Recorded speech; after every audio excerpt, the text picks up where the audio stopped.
সুপ্ৰভাত সকলোলৈকে পুৱাৰ সম্ভাষণ জনাইছোঁ।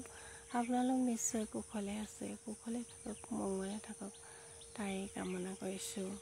এয়া মই আজি আমাৰ এই পুৱাৰ পৰিৱেশটো অকণমান দেখাবলৈ চেষ্টা কৰিছোঁ।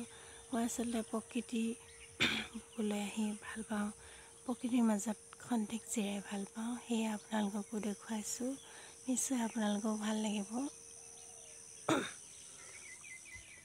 সেয়ে এইবিলাক টকৌ গছ দেখাইছোঁ, আমাৰ বাৰীত থকা টকৌ গছ।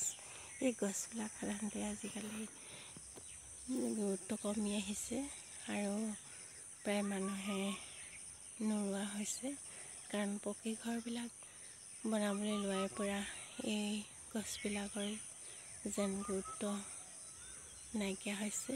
সেয়ে মই অকণমান দেখুৱাইছোঁ আমাৰ বাৰীত সংৰক্ষণ কৰাৰ দৰে হৈছে টকৌ গছবিলাক। সেয়ে দেখুৱালেও নিশ্চয় ভাল লাগিলে আপোনালোকে লাইক কৰিব, কমেণ্ট কৰিব। ধন্যবাদ।